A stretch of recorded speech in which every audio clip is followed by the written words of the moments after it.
बिस्मिल्लाहिर्रहमानिर्रहीम। अस्सलाम वालेकुम स्टूडेंट्स, क्या हाल है? ठीक है आप लोग? चैप्टर नंबर 5 हम कर रहे थे। लॉरेंट सीरीज़ के बारे में हमने पढ़ा था, उससे रिलेटेड क्वेश्चन हमने किए थे। अब हम नेक्स्ट कुछ क्वेश्चन थे हमारे पास। लॉरेंट सीरीज़ है जिसमें हमारे पास ट्रिग्नोमेट्रिक फंक्शन, एक्सपोनेंशियल फंक्शन या अलजेब्रिक फंक्शन को हम किस तरीके से सॉल्व करते थे। तो उनको हम सॉल्व करने के लिए हम कहते थे कि हम लॉरेंट सीरीज़ के क्वेश्चन हम उस तरीके से सॉल्व करेंगे। तो अब हमारे पास इस लेक्चर नंबर 3 में हम पढ़ेंगे कि क्वेश्चन अबाउट लॉरेंट सीरीज़ के हम लॉरेंट सीरीज़ से जो रिलेटेड क्वेश्चन है वो हम किस तरीके से सॉल्व करेंगे। तो हमारे पास सबसे पहले क्वेश्चन था 14 फंक्शन। एक फंक्शन है f of z is equal to cos z plus 1/z can be expanded. इसको हमने एक्सपेंड करना है एज अ लॉरेंट सीरीज़, जो कि हमारे पास लॉरेंट सीरीज़ है f of z is equal to a nought n is equal to 1 to infinity a n z power n plus 1/z power n। इस लॉरेंट सीरीज़ के तहत हमने इसको एक्सपेंड करना है, वेयर हमारे पास a n is equal to 1/2 pi 0 से 2 pi cos of 2 cos theta cos n theta d theta. ये जो हमने इसको प्रूव करना था कि ये हमारे पास a n की वैल्यूज़ है। तो अब हमारे पास इसका सोल्यूशन स्टार्ट करते हैं। तो सबसे पहले हमारे पास given that f of z is equal to cos of z plus 1/z which is non analytic at z is equal to 0। Also note that if we replace z by 1/z then f of z is not change. मतलब ये है कि हम किसी भी terms में जी या 1/z को रिप्लेस कर दें तो ऊपर वाली टर्म्स क्या होगी, चेंज नहीं होगी। तो अब इसका प्रूफ स्टार्ट करते हैं कि हमें पता है कि लॉरेंट सीरीज़ जब हम उसको एक्सपेंड करते थे तो हमारे पास एट अबाउट ए पर हम उसको लॉरेंट सीरीज़ को एक्सपेंड कर रहे थे। तो ये हमारे पास लॉरेंट सीरीज़ थी f of z is equal to a nought plus a1 z minus a plus a2 z minus a whole square, ये जिधर plus b1 z minus a plus b2 z minus a whole square plus b n z minus a power n at a is equal to 0। कि जब हमारे पास ए 0 होगा तो Laurent series क्या convert हो जाएगी, a nought plus a1 into z plus a2 z square up to a n z n plus b1 over z plus b2 over z square up to b n over z n. ये हमारे पास क्या आ गई थी, Laurent series expansion at a is equal to 0। तो हम इसको उस फॉर्म में लिख सकते थे, ए नॉट हमने लिख दिया, बाकी सारी टर्म्स को हम सम ऑफ फॉर्म में लिखते हैं। तो n is equal to 1 to infinity a n z n का मतलब है a1 g1 a2 g2, तो वही टर्म आ जाएगी। इसी तरीके से summation n is equal to 1 to infinity b n over z n, ये हमारे पास आ गया। तो f of z is equal to a nought plus n is equal to 1 to infinity a n z power n plus n is equal to 1 to infinity a n over z n. तो ये हमारे पास term आ गई थी। अगर सम of हम क्या कर लें, कॉमन ले लें, ये दोनों सम क्या ले लें, कॉमन ले लें, तो n is equal to 1 to infinity a n z power n plus 1/z हमारे पास आ गया। तो ये टर्म हमने क्या करनी थी, हमने फाइंड आउट करनी थी कि अब हमने इस टर्म्स को क्या करना था कि ए एन की वैल्यू फाइंड आउट करनी है। अब हमारे पास ए एन की वैल्यू हमारे पास क्या गिवन है कि by using Cauchy integral formula a n 1/2 pi iota किसी कर्व के अंदर f of z which is equal to z minus a n plus 1। तो अब हमारे पास कर्व थी, एक सर्कल था, सर्कल हमारे पास किसकी एक था जिसका सेंटर रेडियस था, जिसका सेंटर हमारे पास क्या था 0 था और रेडियस हमारे पास क्या था 1 था, यूनिट सर्कल था। तो यूनिट सर्कल को हमने लिख दिया एफ ऑफ जी भी हमने फाइंड आउट किया था कि ये हमारे पास किसकी वैल्यू आ गई थी, एफ ऑफ जी की वैल्यू आ गई। तो एफ ऑफ जी हमारे पास क्या था, गिवन था, ये उसने गिवन किया हुआ था f of z is equal to cos of z plus 1/z। तो अब हमने क्या करना था कि एफ ऑफ जी की वैल्यू पुट आउट कर दे, cos of z plus 1/z into z power n plus 1। तो अब हमारे पास जी था, तो अब हम इसको सॉल्व नहीं कर सकते थे, हम इसको क्या करते हैं, पोलर कोऑर्डिनेट में कन्वर्ट करते हैं। तो पोलर कोऑर्डिनेट में कम्प्लेक्स नंबर किस फॉर्म में था, z is equal to e power iota theta. D z की वैल्यू फाइंड आउट करते थे, तो डी जी हमारे पास किसके इक्वल आ जाएगा, d z is equal to iota e power iota theta d theta. तो अब a n is equal to 1/2 pi iota, 0 से 2 पाई हमारे पास मूव कर रहा था cos of 2 cos theta e power iota theta. अब ये हमारे पास किसकी इक्वल आ जाएगा, काज ऑफ 2 कास थीटा। हमने क्यों लिखा है मैं ये बताता हूँ कि पहले ऊपर cause of z plus 1/z था, तो इधर हमने काज ऑफ 2 कास थीटा लिख दिया iota e power iota theta d theta. ये डी जी की जगह हमने वैल्यूज लिख दी, ये हमारे पास जी की वैल्यू आ गई। अब इसकी जगह हमने कास, तो अब हमारे पास जी किसके इक्वल होता है, ई पावर आयोटा थीटा। 1/g किसके इक्वल होता है, ई पावर माइनस आयोटा थीटा। अगर 2 मल्टीप्लाई और डिवाइड कर दे तो ये हमारे पास किसका फार्मूला आ गया था, e power iota theta plus e power minus iota theta over 2। तो 2 कास थीटा हमारे पास आ गया था।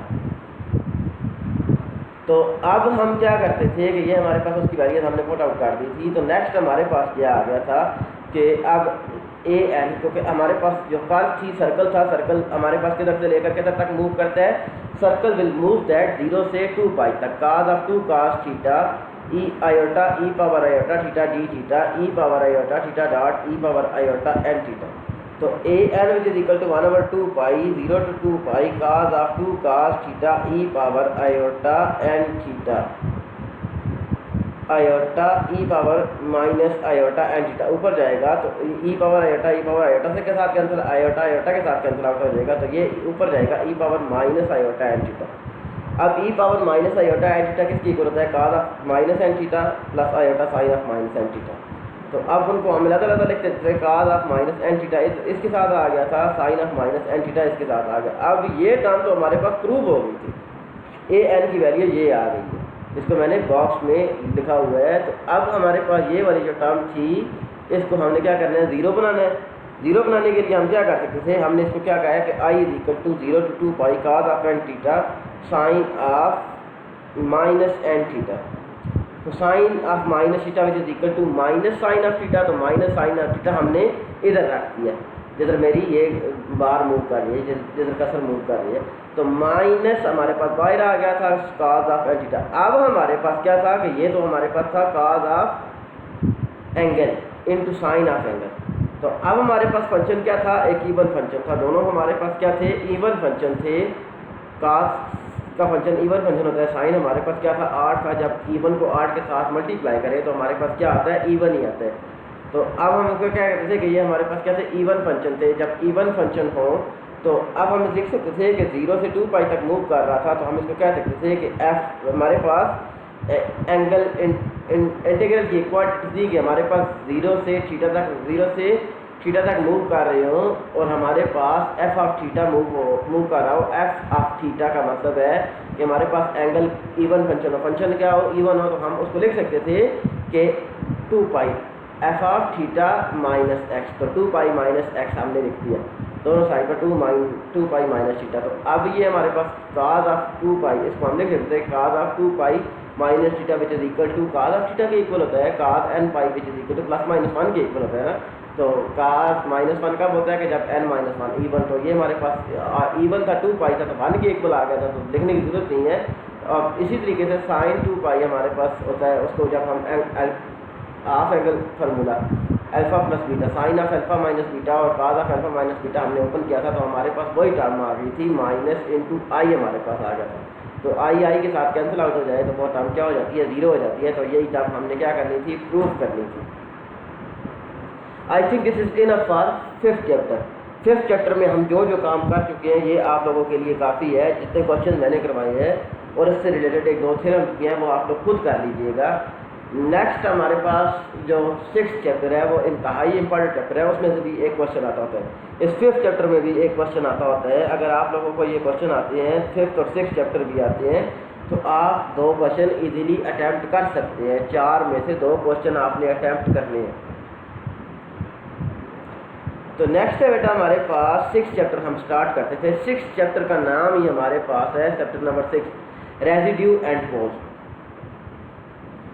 तो अब हम सबसे पहले हमें पता होना चाहिए कि रेजिड्यू क्या होता है। उससे पहले हम कुछ डेफिनेशन पढ़ते थे कि हमारे पास सिंगुलरिटीज़ क्या होती है, सिंगुलरिटीज़ एंड कैलकुलस रेजिड्यूज। तो रेजिड्यूज के से पहले हमें ये कंफर्म पता होना चाहिए कि व्हाट इज द पोल। पोल क्या होता है, मैं आगे सारा कुछ बताऊंगा, जस्ट ये डिफाइन कर रहा था इसमें से कि हमारे पास पोल की वैल्यूज क्या होती है, रेजिड्यू क्या होता है। तो अब हम कहते थे कि zero of function let f of z. सबसे पहले हम बात करते हैं कि what are the zeros of function. तो आप कहते हैं कि let f of z be a complex. Page number 198 पर जाएंगे तो आपके नोट्स पर ये मैं लिखा हुआ था कि हमारे पास क्या है कि f of z be a complex real valued function, complex valued function अब point z is equal to a.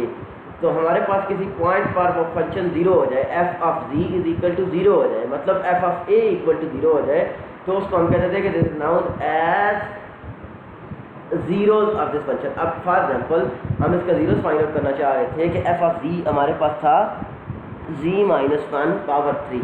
तो अब हम एफ ऑफ ए भी क्या आ जाएगा, जीरो आ जाएगा। F of f prime of z हमने किया तो हमारे पास 3 नीचे आ जाएगा, जी माइनस वन स्केयर आ जाएगा। तो फिर एफ ऑफ ए जीरो, क्योंकि ए हमारे पास क्या था, जीरो था। तो अब हमने जीरो फाइंड आउट करनी है, तो f triple prime of a 6। तो अब हमारे पास क्या था कि forces a is equal to 1, a is equal to 1 is a zero of order 3, कि हमने इसका ऑर्डर बताना था। तो ये हमारे पास क्या था कि किस वक्त जीरो नहीं आ रहा था, वो हमारे पास आ रहा था एट पॉइंट थर्ड डेरिवेटिव जब हमने लिया। तो these are the order of this. अब सिंगुलरिटी क्या होती है, सिंगुलरिटी हमारे पास वो होती है कि हम किसी भी फंक्शन को लिखें, for example f of x is equal to 1 over x.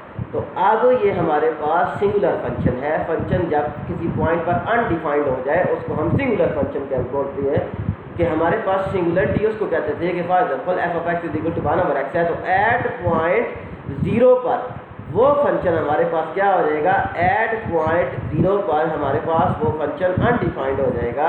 तो अब सिंगुलरिटी अब point z is equal to a is called singular point f of z if f of z is not analytic, कि उस point पर function not analytic हो, मतलब उसका derivative exist न करे। मतलब उसका ये था कि हमारे पास वो फंक्शन उधर नॉट डिफाइंड हो उस पॉइंट पर। तो there are two types of singularity. One is हमारे पास टाइप्स ऑफ सिंगुलरिटी। तो हम सिंगुलरिटी की टाइप हमारे पास आइसोलेटेड सिंगुलरिटी और नॉन आइसोलेटेड। आइसोलेटेड में भी हमारे पास उसकी तीन थी, removable singularity, essential singularity and pole. Removable singularity, essential singularity और पोल हमारे पास क्या आ गए थे, तीन सिंगुलरिटीज थी किसकी, आइसोलेटेड। और नॉन आइसोलेटेड भी हमारे पास क्या टर्म्स आ गई थी, वो जस्ट डिफाइन किया हुआ है, आप लोग खुद भी पढ़ लेंगे। तो आइसोलेटेड सिंगुलरिटी हम उसको बोलते थे कि हमारे पास तीन टर्म्स थी, उसको हम कहते थे कि point z is equal to a is set to be isolated singular point if f of z is analytic at each point in some related neighbourhood of a, कि ए के सारे पॉइंट पर फंक्शन क्या हो जाए कि किसी एक पॉइंट पर फंक्शन नॉट डिफाइंड हो जाए, कि उसके नेबरहुड फॉर एग्जांपल फंक्शन 1 पर तो डिफाइंड है लेकिन फंक्शन 2 पर अनडिफाइंड है, या फंक्शन 0 पर अनडिफाइंड है, तो उसके नेबरहुड पर फंक्शन क्या था, अनडिफाइंड था। तो उसको हम कहते थे कि आइसोलेटेड सिंगुलर पॉइंट। अब देखिए f of z is equal to z over z minus one. तो अब हमारे पास z is equal to 1 is isolated singular point. इस पॉइंट पर हमारे पास फंक्शन अनडिफाइंड हो जाएगा, लेकिन उसके किसी पॉइंट 0 पर चेक करेंगे तो फंक्शन क्या था, डिफाइंड था। 1 के साथ जो हमारे पास 2 पर भी फंक्शन डिफाइंड है। तो अब हम इसको बोलते थे कि this is an isolated singular point. अब तीन तरह के आइसोलेटेड सिंगुलर पॉइंट होते थे। पहला हमारे पास types of isolated singularity, one is removable singularity, one is essential singularity and one is पोल।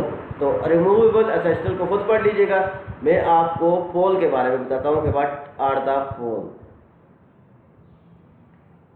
ये उसने बताया हुआ था आइसोलेटेड सिंगुलर पॉइंट में एसेशनल सिंगुलरिटी क्या होती है, जस्ट डिफाइन करना है। आपको ज़्यादा ज़रूरत पड़ती है पोल की, कि हमारे पास पोल क्या होता है सिंगुलर पॉइंट में, व्हाट आर द पोल।